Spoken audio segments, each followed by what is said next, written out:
আল্লাহ রাব্বুল আলামিন বলেন, وسارعوا إلى مغفرة من ربكم وجنة عرضها السماوات والأرض أعدت للمتقين। তুমি তোমার রবের মাগফিরাতের দিকে দৌড়াও, জান্নাতের দিকে দৌড়াও, অলসতা করো না, বক্র কোনো পথে যেও না, সেই পথটাই নিয়ে নাও। সবাই বলুন ইহদিনাস সিরাতাল মুস্তাকিম সিরাতাল্লাযীনা আন'আমতা আলাইহিম গায়রিল মাগদুবি আলাইহিম ওয়ালাদ-দাল্লিন।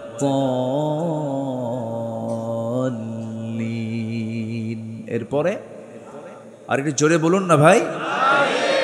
আল্লাহর পথে টিকে থাকতে হবে। ইমান টানা সহজ, কিন্তু ইমানের উপরে টিকে থাকাটা কঠিন। নবীর হাতে বায়াত নিয়ে দিন গ্রহণ করে বেঈমান হয়ে মারা গেছে এমন রেকর্ড আছে না নাই?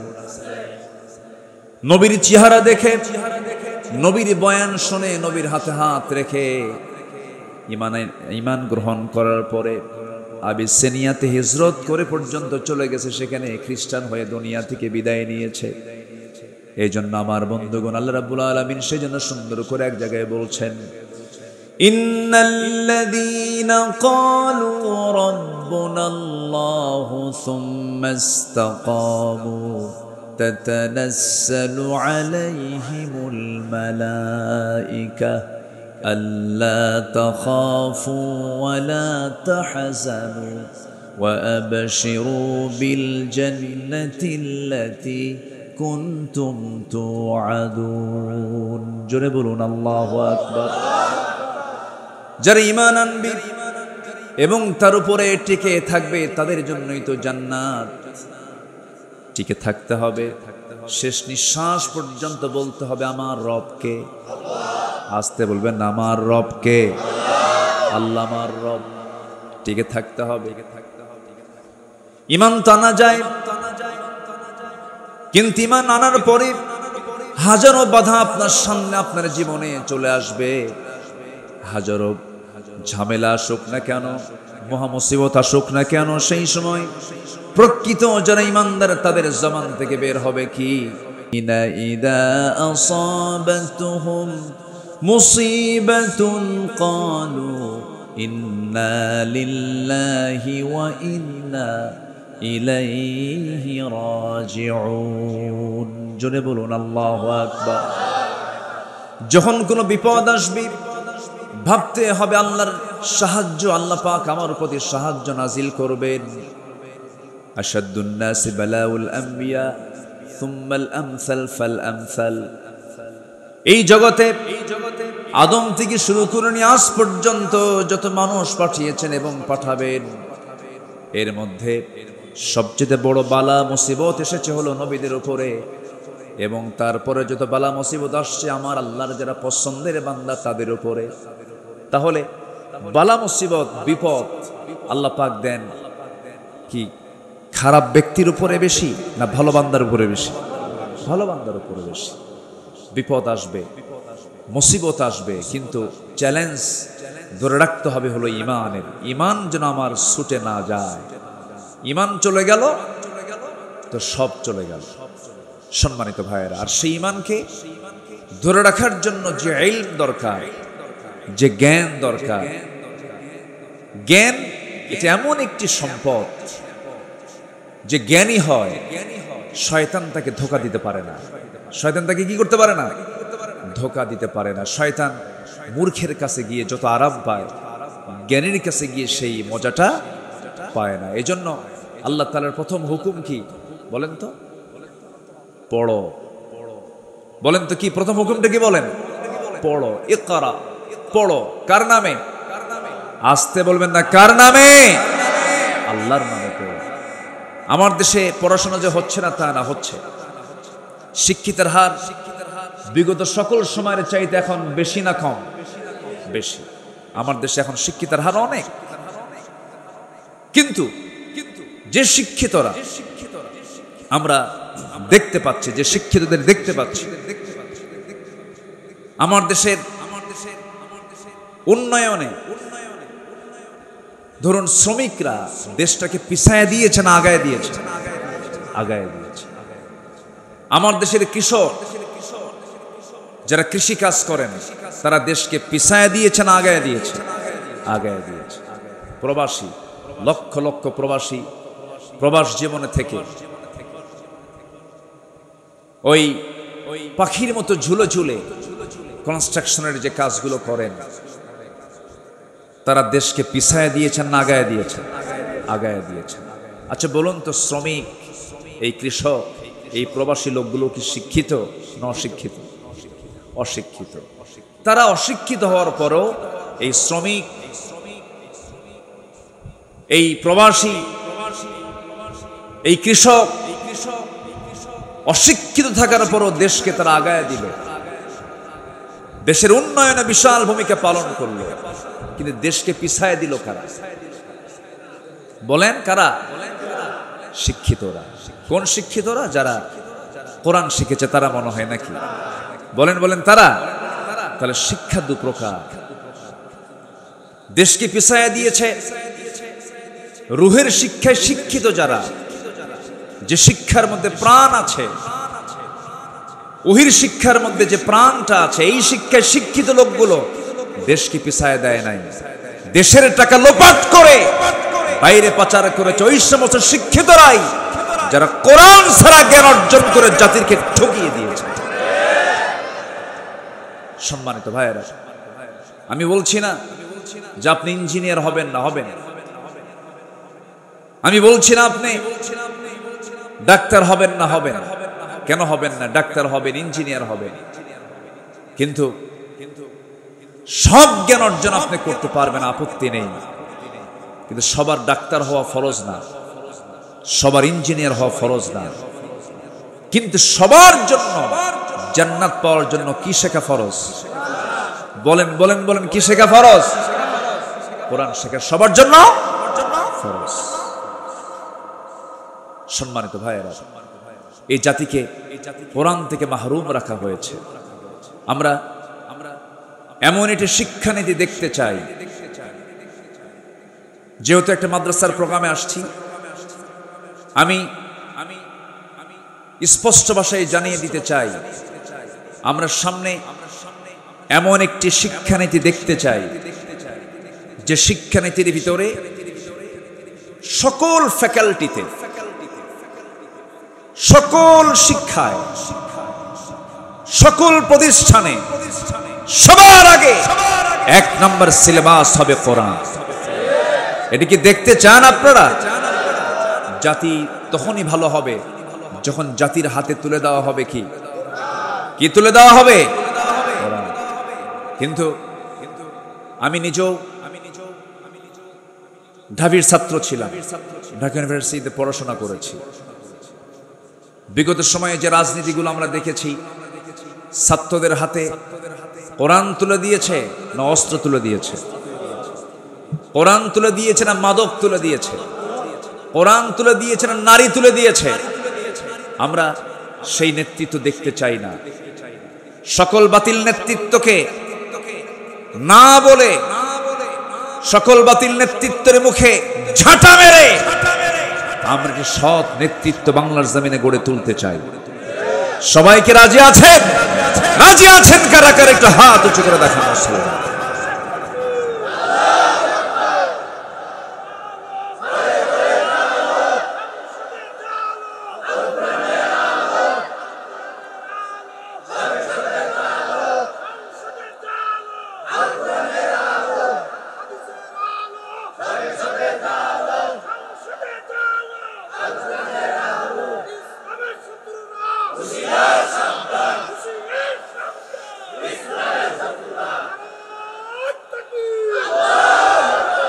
আল্লাহ কবুল করুন, জোরে বলি আমিন। রাগ করতেছেন মনে হয়। আমরা যখন রাষ্ট্র নিয়ে কথা বলি, আমরা যখন সমাজ নিয়ে কথা বলি, তখন একটা মহলের গায়ে চুলকানি শুরু হয়, আছে কিনা? হুজুর আপনি দোয়া করে দিবেন। আমরা যা করি, আপনাদের দায়িত্ব হলো দোয়া করা। বাচ্চা হলে আজান দাও, বিয়ের প্রয়োজন হলে একটু বিয়ে পড়ায় দাও, আর মরে গেলে একটু জানাজা পড়ায় দিবেন। এই তো আপনাদের ডিউটি। আপনারা আবার এই দিক থেকে কথা বলেন কেন? আমার দেশে আবার কিছু হুজুরও ছিল বিগত 16 বছর, দেখেছি আমরা, সিনেমা হল উদ্বোধন হবে, হুজুর গিয়ে দোয়া করে। মদের ফ্যাক্টরি উদ্বোধন হবে, দোয়া করে আল্লাহ এই ফ্যাক্টরিতে বরকত দিয়ে দেয়। আছে কিনা বলেন? এখনো ঘাপটি মারে এই সমস্ত মুনাফিক চক্র আছে না নাই, যারা সামান্য কিছু অর্থের বিনিময়ে দিনকে বিক্রি করে দেয়। ইয়াহিয়া তাকির একটা কথা খুব পছন্দ হয়েছে, ছাগলের দাম 20,000 টাকা, আর একটা ব্যক্তি তার ঈমান বিক্রি করে 500 টাকা দিয়ে। সম্মানিত ভাইয়েরা, আমরা নিজের জীবনটাকে সাজাবো কোরআন দিয়ে। জোরে বলি ইনশাআল্লাহ। আমি 8টি পয়েন্টে কথা বলতে চাই, সময় লাগবে, আমাকে সময় দেবেন? আমার আবার তবিয়ত হলো একটু সময় নিয়ে কথা বলা, এটা অভ্যাস। আমি যারা আমার আলোচনা শোনেন, আমি একটু সময় নিয়ে কথা বলি, যে সময় আমাকে দিলে আমি তাহলে কথা বলা শুরু করতে পারি। কারো কোনো আপত্তি নাই তো? হয়তো কষ্ট হচ্ছে আপনাদের, একটু গরম, অসুবিধা হচ্ছে, একটু মনোযোগ দিয়ে শুনবেন। আল্লাহ তুমি শোনার তৌফিক দান করুন। জোরে বলি আল্লাহুম্মা আমিন। কোরআনের আলোকে প্রকৃত মুমিনের আদর্শ চরিত্রের একটা রূপরেখা আমি তুলে ধরতে চাচ্ছি। আমরা আমাদের চরিত্রকে সুন্দর করে সাজাবো হলো কোরআন দিয়ে। জোরে বলি ইনশাআল্লাহ। নাম্বার 1, আমার দিলটা থাকতে হবে সর্বক্ষণ কার ভয়ে ভীত? আসতে বলবেন না, কার ভয়ে ভীত থাকতে হবে? আল্লাহর ভয়। আল্লাহর ভয়ে ভীত হলেই পৃথিবীর কোনো ভয় ওই দিলে স্থান পায় না। আল্লাহর ভয়টা ইস্তেকামাত হলে পরে সেই দিলের মধ্যে কোনোদিন কোনো কপট, কোনো কটু চক্রান্তকারী তার ঈমানকে ছিনতাই করে নিতে পারে না। সেই হৃদয়ে শয়তান বাসা বাঁধতে পারে না। এজন্য আমাদের দিলে যে ভয়টা, এই ভয়টা জাগ্রত করতে হবে। কার ভয়? আল্লাহর ভয়। খুব কমন একটা আয়াত। আল্লাহ রাব্বুল আলামিন সূরা আনফালের শুরুতে 2 নম্বর আয়াতে সুন্দর করে আল্লাহ রাব্বুল আলামিন বলছেন, যারা পারেন এই আয়াতগুলো সবারই মুখস্থ থাকা দরকার। আল্লাহ রাব্বুল আলামিন সুন্দর করে বলছেন, ইন্নামাল মুমিনুনা আল্লাযীনা ইযা যুকিরাল্লাহু ওয়াজিলাত কুলুবুহুম ওয়া ইযা তুলিয়াত আলাইহিম আয়াতুহু যাদাতুহুম ঈমানাও ওয়া আলা রাব্বিহিম ইয়াতাওয়াক্কালুন। জোরে বলুন আল্লাহু আকবার। মুমিনের 3টা দিক আল্লাহ রাব্বুল আলামিনের জায়গায় তুলে ধরেছেন। নাম্বার 1 হলো আল্লাহর জিকির করা। আল্লাহর জিকির করলে পরে যারা প্রকৃত যারা ঈমানদার, তাদের দিলটা প্রকম্পিত হয়। কার ভয়ে? আসতে বলবেন না, কার ভয়ে? আল্লাহর ভয়ে। নাম্বার 2 হলো ঈমান যদি একটু দুর্বল থেকে থাকে, কোরআনের সুন্দর করে তেলাওয়াতের মধ্য দিয়া, কোরআনটাকে বোঝার মধ্য দিয়া, তিলাওয়াত, কিরাআত, দিরাসাত, তাদাব্বুর সমস্ত হকগুলো আদায় করে যে বান্দা কোরআনের হক আদায় করে কোরআনটা সুন্দর করে বোঝার চেষ্টা করবে, ঈমান যদি দুর্বল থাকে, কোরআন শোনার সঙ্গে সঙ্গে তার ঈমানটা শতগুণে বৃদ্ধি পেয়ে যায়। জোরে বলি সুবহানাল্লাহ। মোবাইলের চার্জ কমে গেছে, চার্জার দিয়ে চার্জ দিতে হয়। ঈমানের চার্জ একটু দুর্বল হয়েছে, চার্জ দিতে হয় কি দিয়া? আসতে বলবেন না, কি দিয়া? যে দলের রাজনীতি কোরআন দিয়ে নয়, সেই দল করা হারাম। আসতে কন কেন? আসতে কন কেন? মুসলমান কখনো জাতীয়তাবাদকে বিশ্বাস করতে পারে না। মুসলমান কখনো সেকুলারিজমকে বিশ্বাস করতে পারে না। মুসলমান কখনো ক্যাপিটালিজমকে বিশ্বাস করতে পারে না। মুসলমান কখনো মানুষের তৈরি করা কোনো ইজমকে, কোনো মতবাদকে, তন্ত্রমন্ত্রকে বিশ্বাস করতে পারে না। মুসলমান বিশ্বাস করবে কার দেওয়া বিধানকে? আল্লাহর দেওয়া বিধানকে মুসলমান বিশ্বাস করবে। তাহলে কোরআন তেলাওয়াত করলে পরে, কোরআনটার সঙ্গে সম্পর্ক রাখলে পরে ইমানের চার্জ কমে না বাড়ে? আসতে বলবেন না, কমে না বাড়ে? অতএব যেখানে কোরআন পাবেন, যেখানে কোরআন ওয়ালা পাবেন, সেই জায়গায় আমাদের বৈঠক বেশি হওয়া দরকার, তাদের সঙ্গে যোগসাজশ বেশি রাখা দরকার।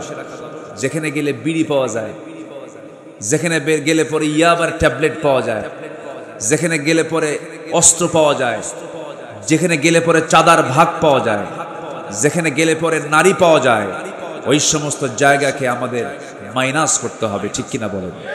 এমন জায়গা আছে না নাই আমার দেশে? আসতে বলবেন না, আছে না নাই?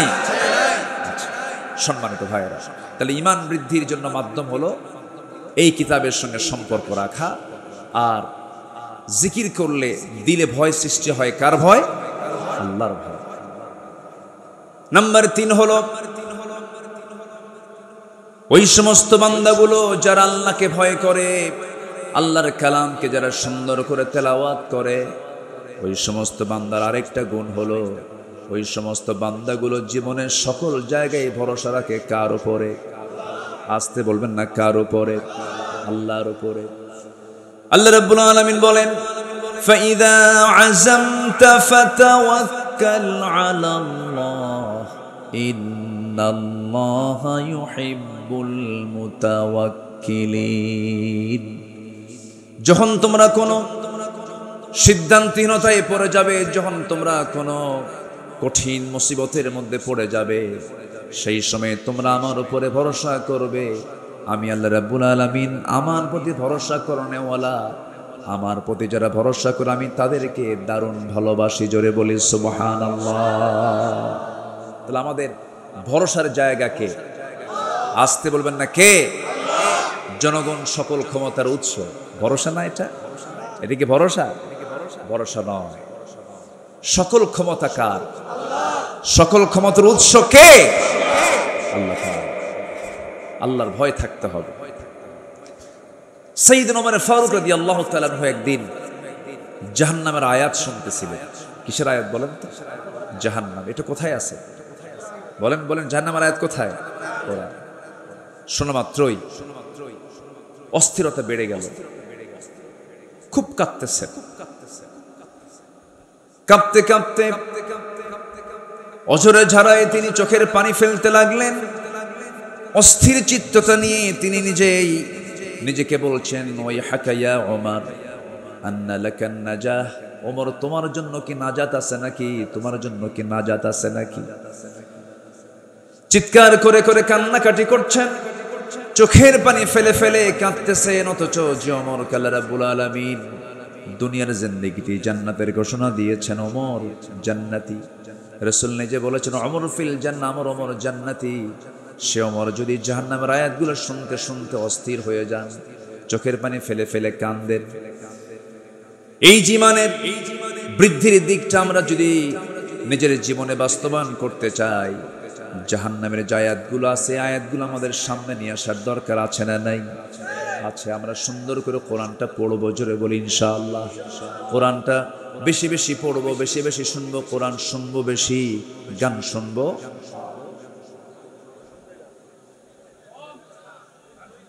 এতক্ষণে গান শুনবেন, কম শুনবেন? তাহলে কম শোনা জায়েজ নাকি? যেটা জায়েজ নাই, কমও জায়েজ নাই, বেশিও জায়েজ নাই। সারা বছর কোন মাসে আইএমএ 20 রোজা বাদ দেয় না। সোমবার বৃহস্পতিবার রোজা রাখে। ঈদের দিন মদ খায়। ঈদের দিন কি খায়? মদ খায়। ভাবে যে সারা বছর তো আমি আওয়াবিন পড়ি, তাহাজ্জুদ পড়ি, ঈদের দিন বিকেল বেলা একটু আনন্দ করবো, একটু কয়েক ঢোক মারবো, এবার কি হবে? আছে কিনা বলেন? এটা কি ইমানদারের কাজ?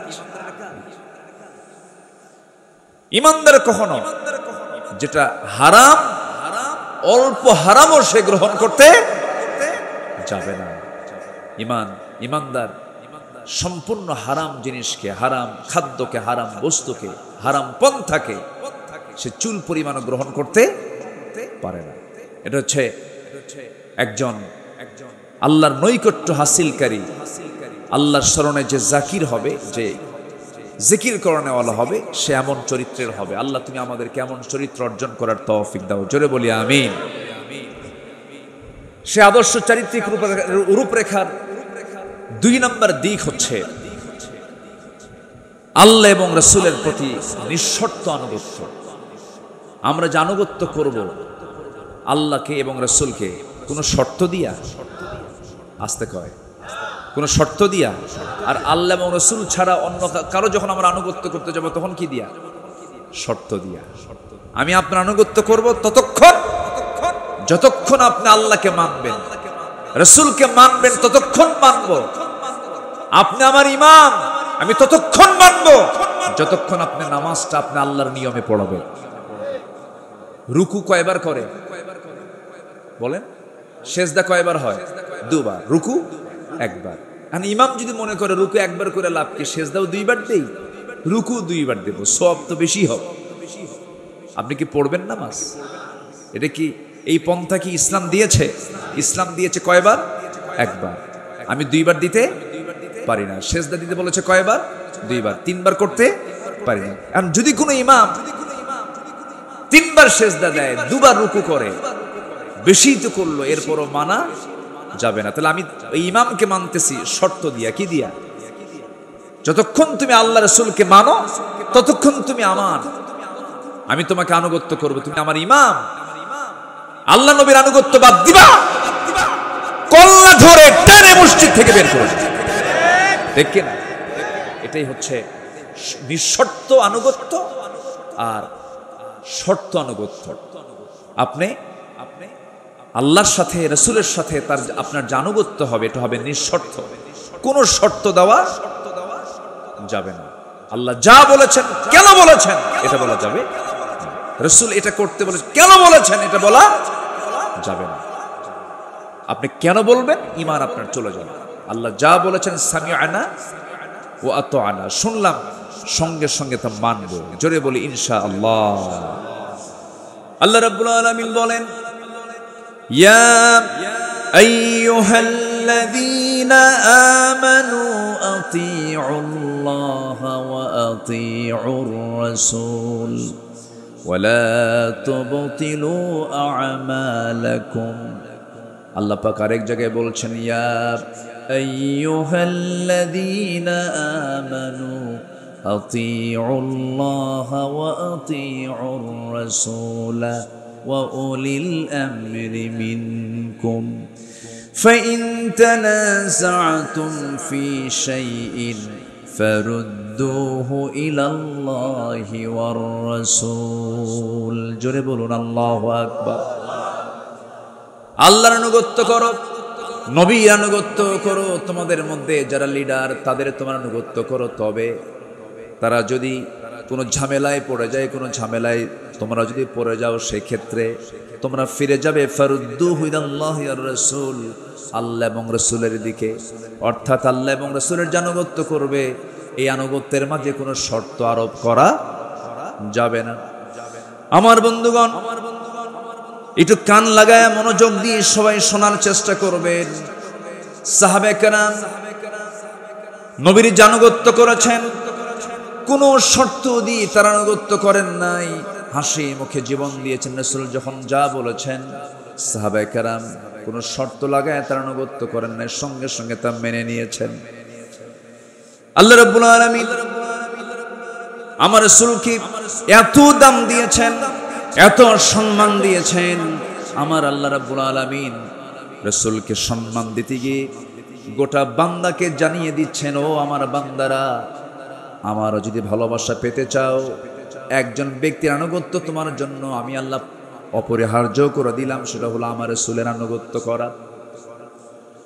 আমার যদি ভালোবাসা পেতে চাও, আমার মুহাব্বত যদি তুমি অর্জন করতে চাও, শর্ত হলো আমার নবীর তোমরা ইত্তেবা করবে। আল্লাহ রাব্বুল আলামিন বলছেন, ফাত্তাবিউনি ইউহিব্বুকুমুল্লাহ ওয়া ইয়াগফির লাকুম যুনুবাকুম ওয়াল্লাহু গফুরুর রহিম। জোরে বলুন আল্লাহু আকবার। আল্লাহর যদি ভালোবাসা পেতে চাও, নবীর আনুগত্য করো। নবী যা কিছু বলেছেন তা তোমরা ফলো করো। ব্যক্তি জীবন থেকে শুরু করে নিয়া তোমার যত জীবন আছে, প্রত্যেকটা জীবনের প্রত্যেকটা অঙ্গনে নবীকে মানো, নবীকে ফলো করো, নবীর তোমরা আনুগত্য করো। ব্যক্তি জীবনে রসুলকে মানবে, রাষ্ট্রীয় জীবনে রসুলকে মানবে না। ধর্মীয় জীবনে নামাজকে মানবি, রোজাকে মানবে, কিন্তু রাজনীতির ময়দানে গিয়ে তুমি রসুলকে মানবে না। তুমি নবীর উম্মত হতে পারো না, তুমি একজন ভণ্ড প্রতারক। আসতে কন কেন? এরকম ভণ্ড প্রতারক তো আমার দেশে নাই মনে হয়। আসতে বলবেন না, আছে না নাই? সম্মানিত ভাইয়েরা, রসুলকে ভালোবাসা মানে এটা নয় একটু দুরূদ শরীফ পড়লাম, হ্যাঁ সওয়াব পাবেন, অবশ্যই দরুদ পড়লে সওয়াব পাবেন না কেন?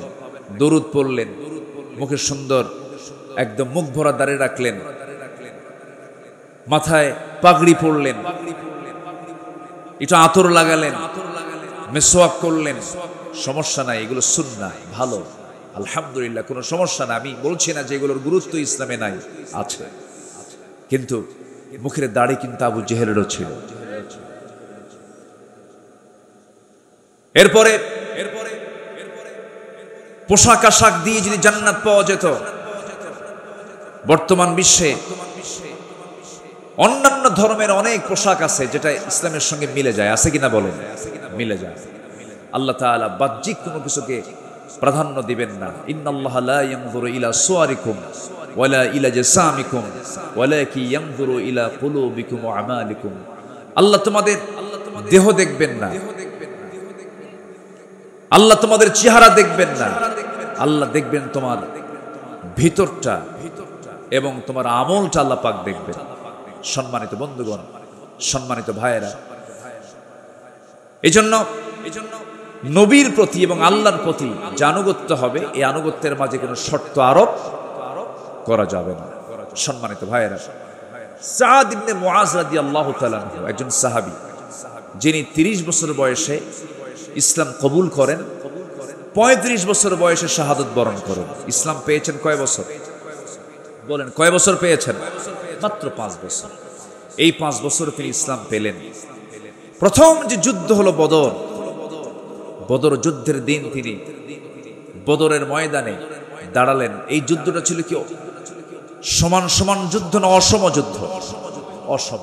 313 কোথায় আর 1000 কোথায়? অশ্বারোহী কোথায় আর পদাতিক কোথায়? পায়ে হেঁটে যাওয়া আর ঘোড়ার পিঠে থেকে যুদ্ধ করা, অস্ত্র হাতে নিয়ে যুদ্ধ করা আর অস্ত্র ছাড়া যুদ্ধ করা, একটা অসম যুদ্ধ ছিল। সেই যুদ্ধের ময়দানে এই সাদ বিন মুআজ রাদিয়াল্লাহু তাআলা আনহু যখন আমার নবী যখন ডাকলেন দীপ্ত কণ্ঠে, সেই বদরের ময়দানে দাঁড়িয়ে তিনি বলছেন, ফাওয়াল্লাযী বাআসাকা বিল হক, আল্লাহর কসম করে বলছি যিনি আপনাকে সত্য সহ প্রেরণ করেছেন, লাউস্তাআরাদতু বিনা হাযাল বাহর, হে রাসূল আপনি যদি আমাদেরকে সমুদ্রের দিকে অগ্রসর করতে বলেন, আমরা অগ্রসর হব, ঝাঁপিয়ে পড়ব, আপনার আনুগত্যের বাইরে আমরা এক চুল পরিমাণ যাব না। জোরে বলে সুবহানাল্লাহ। সেই সাহাবী বদরে গেলেন, উহুদও গেলেন, খন্দকের যুদ্ধ পরপর এই 3 নম্বর যুদ্ধে অংশগ্রহণ করলেন। মাত্র 5 বছর তিনি ইসলাম পেয়েছেন, 30 বছরে দিন গ্রহণ করলেন, 35 বছরে দুনিয়া থেকে বিদায় নিলেন। যখন উহুদের ময়দানে, খন্দকের পরীক্ষা খননের যুদ্ধের ময়দানে যখন তিনি উপস্থিত, যুদ্ধ শেষ হওয়ার মাঝেই একটা আক্রমণ তার প্রতি করা হলো, রক্তক্ষরণ শুরু হয়ে গেল। সে রক্তক্ষরণে তিনি রক্ত শূন্যতায় পড়ে গেলেন। এক পর্যায়ে তাকে বাঁচানো গেল না, তিনি দুনিয়া থেকে বিদায় নিলেন। সাহাবায়ে কেরাম শোকাহত চিত্ততা নিয়ে রাসূলের সামনে এসে বলছেন, ইয়া রাসূলুল্লাহ, আপনার প্রিয় সাহাবী সাদ বিন মুআজকে আমরা অনেক চেষ্টা করেছি, তার সেবা করেছি, বাঁচল না, দুনিয়া থেকে বিদায় নিয়েছেন। আমার নবীজি শোনা মাত্রই ইন্না লিল্লাহ বললেন, তার জন্য দোয়া করলেন। এবং আমার নবীজি বলেন, সাহাবীরা শোনো, আমার এই প্রিয় সাহাবীর মাত্র 5 বছরের ইসলামের আনুগত্যের মধ্য দিয়ে সে যে জীবন যাপন করেছে, আল্লাহ পাক তার এই মৃত্যুতে এত বেশি খুশি হয়েছেন যে আরশ আজিম পর্যন্ত প্রকম্পিত হয়েছে। ইহতাজ্জাতিল আরশ, আরশ প্রকম্পিত হয়েছে তার মৃত্যুতে। মানে আরশ জেনে গেছে, আরশের ফেরেশতারা জেনে গেছে যে একজন আল্লাহর প্রকৃত বান্দা দুনিয়া থেকে বিদায় নিলেন। মাত্র কয় বছর? আসতে বলেন কয় বছর? 65 বছর পার হয়, নামাজ পড়ে না। 67 বছরের বুড়া মানুষ, চামড়া কুচকে গেছে, টেনে টেনে নাপিতকে কয় দাড়িটা কেটে দে। বুড়া কি হওয়া সম্ভব? আছে না নাই? বদনসিব, এরকম বদনসিব আছে না নাই? এগুলো করা যাবে না। আমরা জীবনের সকল জায়গা আনুগত্যের চূড়ান্ত দিকটা আমরা আল্লাহর জন্য, রাসূলের জন্য আমরা বরাদ্দ করব। জোরে বলি ইনশাআল্লাহ। জি ইনশাআল্লাহ। সম্মানিত ভাইয়েরা, আমি কি শেষ করে দেব? আলোচনা চালাবো? জোরে বলি ইনশাআল্লাহ। নাম্বার 3, দায়িত্ব এবং জবাবদিহিতার ভারে বিগলিত হৃদয় এবং আত্মসমালোচনা। যে ব্যক্তি নিজের দোষ খুঁজে পায় সে হচ্ছে আল্লাহর পছন্দের বান্দা। বলি আলহামদুলিল্লাহ। আমরা খুঁজে পাই কার দোষ? বলেন বলেন, অন্যের দোষ। কিন্তু দোষ খুঁজে বের করতে হবে কার? নিজের দোষ। নিজেরই তো সমস্যা অনেক, আমি অন্যের সমস্যা দেখবো কখন? নিজেই তো রোগী, ঠিক কিনা বলেন? আমার দোষ আছে না নাই? কিন্তু আমরা অন্যের দোষে আমরা তালাশে ব্যস্ত হয়ে পড়ি না। নিজের সমালোচনা, নিজের দোষ খোঁজার চেষ্টা করতে হবে এবং মাথায় রাখতে হবে জবাবদিহিতার কাঠগড়ায় দাঁড়াবো একদিন। কার সামনে? আসতে বলবেন না, কার সামনে? আল্লাহর সামনে। আল্লাহ রাব্বুল আলামিন সুন্দর করে বলছেন, ইন্না আরাদনাল আমানাতা আলাস সামাওয়াতি ওয়াল আরদ ওয়াল জিবালি ফাআবাইনা আন ইয়াহমিলনাহা ওয়া আশফাকনা মিনহা ওয়া হামালাহাল ইনসান ইন্নাহু কানা যালুমান জাহুলা। জোরে বলুন আল্লাহু আকবার। সূরাতুল আহজাব 72 নম্বর আয়াত। আল্লাহ রাব্বুল আলামিন বান্দার পরিচয় দিতে নিয়ে তিনি বলছেন, আমি আসমান, জমিন, পর্বতমালার প্রতি আমানত পেশ করেছি, তারা তা বহন করতে অস্বীকার করেছে, ভীত হয়ে পড়েছে, কিন্তু মানুষ সেই আমানতকে বহন করেছে। আমার বন্ধুগণ, মানুষকে আল্লাহ পাক সেই দায়িত্ব দিয়েছেন। একজন খলিফার কথা কিছুক্ষণ আগেও বলেছি। 2 নম্বর খলিফার নাম কি বলেন? বলেন কি? কিসের আয়াত শুনে কেঁদেছেন? মনে আছে আপনাদের? ওমর। আল্লাহু আকবার। কয় নম্বর খলিফা? বহুদিন আগে এক মাহফিলে বললাম, ওমরে ফারুককে চিনেন কে? সামনে থেকে এক ছোট্ট ছেলে দাঁড়ায় বলে, হুজুর আমি চিনি। কে? আমাদের বাড়ির দোতলায় ভাড়া থাকে। আমাদের বাড়ির দোতলায় ভাড়া থাকে। এটা কি সেই ভাড়া থাকে ওমর? কোন ওমর? বলেন বলেন বলেন। কোরআনের ওমর। আল্লাহু আকবার। রাসূল মারা গেছেন, উনি বিশ্বাস করতে পারছিলেন না। কি ভালোবাসা ছিল! আল্লাহু আকবার। আমার নবী ইন্তেকাল করেছেন। ওয়ামা মুহাম্মাদুন ইল্লা রাসূল قد خلت من قبله الرسل। এই আয়াত তো নাযিল হয়েছে আগে, কিন্তু ওমরে ফারুকের কানে যখন সংবাদ একজন দিয়ে দিল, ওমর তুমি কি জানো রাসূল দুনিয়া থেকে বিদায় নিয়েছেন? নাঙ্গা তরবারি তিনি বের করলেন, বের করে বলছেন, দ্বিতীয়বার কোনো ব্যক্তি আমার কানে যদি সংবাদ দিতে আসো রাসূল ইন্তেকাল করেছেন, আমি তার গর্দান উড়াইয়া দেব। নবীর প্রতি তার এত প্রেম ছিল, এত মোহাব্বত ছিল, এত গাঢ় সম্পর্ক ছিল। সব সাহাবী রাসূলকে ভালোবেসেছেন, কিন্তু ওমর ফারুকের ভালোবাসা একটু ভিন্ন ছিল। রাসূলকে দারুণ তিনি মোহাব্বত করেছেন। নবীর প্রতি চুল পরিমাণ কোনো বেয়াদবি তিনি সহ্য করতে পারতেন না। সবার কম বেশি ইতিহাসগুলো জানা আছে। এক মুনাফিক নবীর কাছে বিচার চাইতে আসলো, এসে বলতেছে, ইয়া রাসূলুল্লাহ, বিচারটা আমার চাই। কি বিচার? ইহুদির সাথে আমার গন্ডগোল লাগছে, একটু বিচারটা করে দেন। নবীজি মুনাফিকের পক্ষে রায় না দিয়া রায়টা দিয়েছেন ইহুদির পক্ষে। কারণ রাসূল কি মুসলমান দেখবেন, ইহুদি দেখবেন না, আইন দেখবেন। বলেন কি দেখবেন? কি দেখবেন? ইআদিলু হুয়া আকরাবু লিত্তাকওয়া, ইআদিলু হুয়া আকরাবু লিত্তাকওয়া। আদালত ঠিক রাখো, এটাই হলো তাকওয়ার জায়গা। এটা কিসের জায়গা? তাকওয়ার জায়গা কি মসজিদ না বাজার? ভালো করে কম। বাজার না, বাজার না নাকি? বলেন বলেন বলেন। উত্তর হলো তাকওয়ার জায়গা মসজিদ, বাজার। কিন্তু আমরা কি মনে করি? তাকওয়ার জায়গা শুধু মসজিদ, আর বাজারে গিয়া ওজন হেরফের করে। ইয়াদিলু হুয়া আকরাবু লিত্তাকওয়া। কষ্ট পেলে শেষ করে দেই নাকি? আচ্ছা, সেই ওমর ফারুক রাদিয়াল্লাহু তাআলা আনহু, তার কাছে ওই মুনাফিক এসে বলল, নবীর কাছে বিচার চাইতে গেলাম, রাসূল ভাবছিলাম আমি মুসলমান, নবী আমার পক্ষে রায় দিবেন। আমার পক্ষে রায় না দিয়া ইহুদির পক্ষে রায় দিলে এটা কেমন কথা? বিচার পছন্দ হয় নাই ওমর। বিচার সানি করো, সানি বিচার করো, দ্বিতীয় বিচার করো। সাইয়েদনা ওমর ফারুক রাদিয়াল্লাহু আনহুর কাছে কথাটা এত জঘন্য মনে হলো, এতটা আপত্তিকর মনে হলো, কাউকে বলার প্রয়োজন মনে করলেন না। শুধু বললেন, তুমি একটু দাঁড়াও, ভিতর থেকে আসি। ভিতরে গেছেন, হাতের মধ্যে কি নিয়েছেন বলেন? কি নিয়েছেন? কার প্রতি ভালোবাসা? নবীর প্রতি ভালোবাসা। চিন্তা করে দেখো, অন্য কথাও তো বলতে পারতেন, এই বেকুব, বেয়াদব, নবীর বিচার পছন্দ হয় না, যাও এখান থেকে, বলতে পারতেন। ভাবলেন এটা তো বদমাইশ, এটা বাঁচাবই না। তরবারি হাতে নিলেন, কোনো কথা নাই, বাইরে এসে একটা শব্দ বের করার মতো সুযোগও দিলেন না। তরবারি তার গর্দান বরাবর মেরে দিলেন।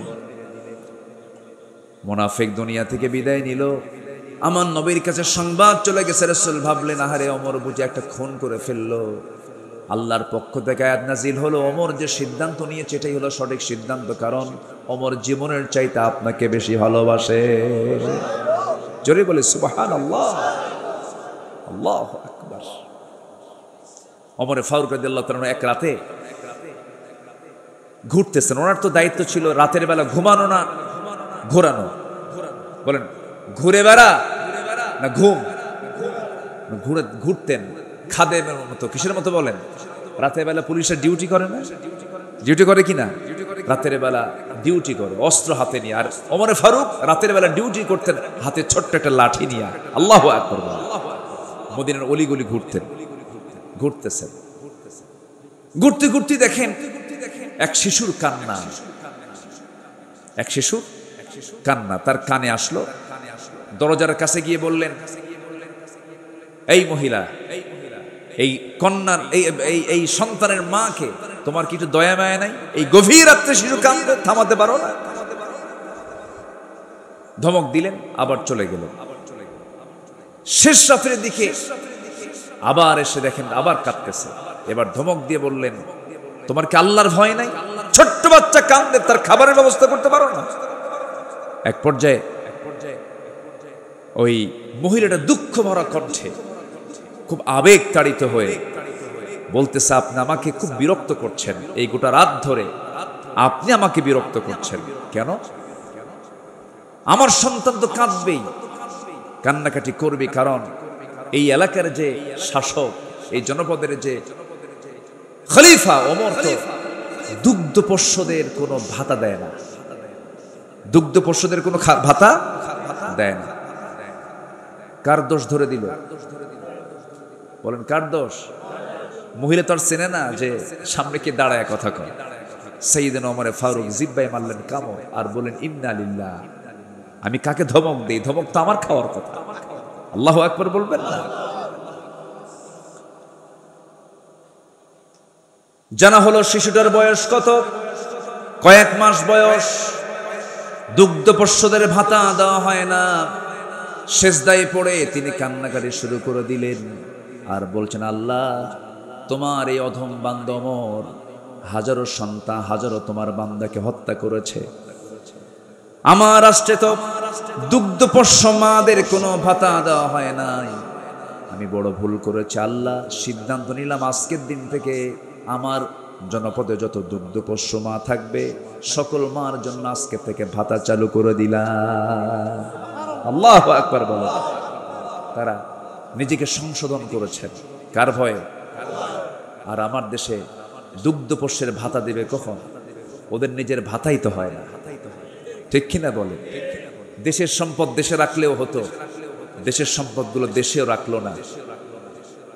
এই যে মিলিয়ন বিলিয়ন ডলার টাকাগুলো, ডলারগুলো তারা দেশ থেকে পাচার করেছে।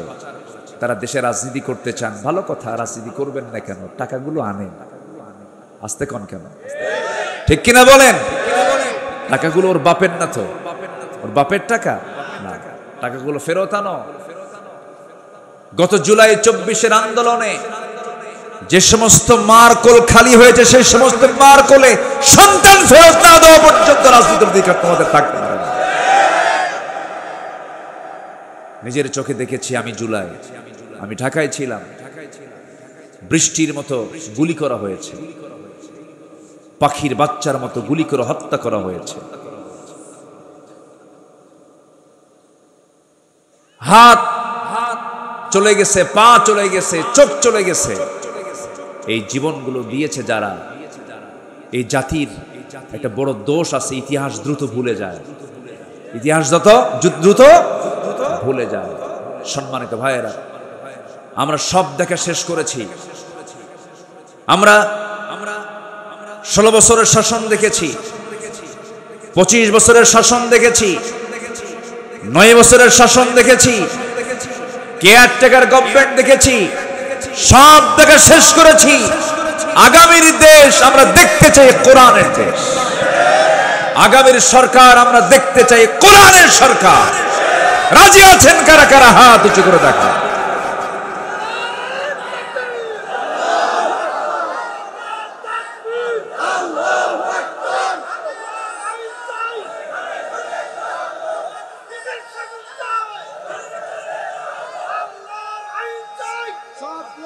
আল্লাহ কবুল করুন, জোরে বলি আমিন। নাম্বার 4 হলো ইবাদতে অহংকার না নিরহংকার? নিরহংকার এবং বিশুদ্ধ চিত্ততা নিয়ে আমরা ইবাদত করব। জোরে বলি ইনশাআল্লাহ। অহংকারী ইবাদতকারী আছে না নাই? ইবাদত করে কিন্তু কি আছে? অহংকার। জানো আমি 27 বার হজ করছি, আছে কিনা বলেন? আপনি কি জানেন হুজুর, আমি না কতবার জাহাজের আসর সুমা খাইছে তার হিসাবই নাই। হাজের আসর সুমা খাওয়া তো ফরজ। হাজের আসওয়াদে জোর করে সুমা খেতে যায় এমন লোক আছে না নাই বলেন? ওখানে জোরাজোরি করলে ওর হজের সমস্যা হবে না বলেন? যারা হজে গেছেন তারা কিন্তু টের পাচ্ছেন। ফালা রাফাথা ওয়ালা ফুসুকা ওয়ালা জিদালা ফিল হজ। হজের সফরে কোনো প্রকার ফুসুকি করা যাবে না, তর্ক বিতর্ক করা যাবে না, ঠেলাঠেলি করা যাবে না। তো ওই হাজের আসওয়াদে, হাজের আসওয়াদ কয়টা? পাথর কয়টা? আর সুমা খেতে যায় কয়জন? তাহলে ওখানে গেলে যদি আপনি কতবার যে সুমা খাইছে, মানে ও মারামারি করছে জীবনে বহুবার। কি কথা কি বুঝতেছেন? এগুলো হচ্ছে দেখানো আর ভাব, কি বলেন তো, ভাব, অহংকার, এগুলো করছি আমি। এই সমস্ত ইবাদত আল্লাহর দরবারে কবুল হবে না। বিশুদ্ধ চিত্ততা নিয়ে আমরা সকল কাজগুলো করব। জোরে বলি ইনশাআল্লাহ। সফলকে কোরআনকে প্রশ্ন করুন, কোরআন বলে দিচ্ছে।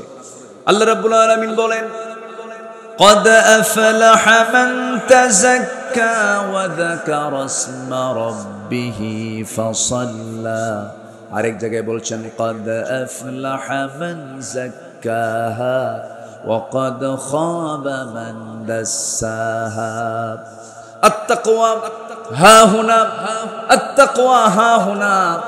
তাকওয়াটা হলো এই জায়গায়, ভিতরের বিষয় এটা। এই জন্য আমরা বিশুদ্ধ চিত্ততা নিয়ে চলবো। আমরা তাজকিয়াতুন নফসকে আমরা মাথায় রাখবো, নফসের শুদ্ধতা নিয়ে আমরা চলবো। ওই সমস্ত বান্দাগুলো সফল যারা নফসকে শুদ্ধ করতে পেরেছে, জিকির করেছে কার, নামাজ পড়েছে কয় ওয়াক্ত, 5 ওয়াক্ত নামাজকে সবাই পড়তে রাজি আছেন নাকি? একটু হাত উঁচু করে দেখান তো দেখি, জোরে বলি ইয়া আল্লাহ, আমাদেরকে 5 ওয়াক্ত সালাত আদায় করার তৌফিক তুমি আল্লাহ দিয়া দাও। জোরে বলি আমিন, আরো জোরে আমিন। হাত মানে নাম্বার 5 হলো ধোঁকাবাজি, প্রবঞ্চনা মুক্ত সৎ জীবন। আমরা এটা চেষ্টা করব গঠন করার। জোরে বলি ইনশাআল্লাহ। ইত্তাকুল্লাহ ওয়া কুনু মা'আস সাদিকিন। আমরা এই গুণটা অর্জন করার চেষ্টা করব। নাম্বার 6 হলো তাকওয়া। একমাত্র ভয় থাকবে কার? আল্লাহ পাকের। নাম্বার 7 হচ্ছে নাম্বার 7 হচ্ছে অধীনস্থদের অধিকার এবং ইনসাফ প্রতিষ্ঠা করা। আমার যে অধীনস্থ, ওয়াখফিদ জানাহাকা লিল মুমিনিন, এই বিষয়ে আমরা খেয়াল করার চেষ্টা করব। নাম্বার 8 হলো ন্যায় বিচার প্রতিষ্ঠায় আপোষহীন থাকতে হবে। আমাদের সবচেয়ে বড় ঘাটতি হলো এই রাষ্ট্রের সবচেয়ে বড় ঘাটতি হলো ন্যায় বিচারের অভাব। ঠিক কিনা বলো? ইতিমধ্যে আজকের মাহফিলের যিনি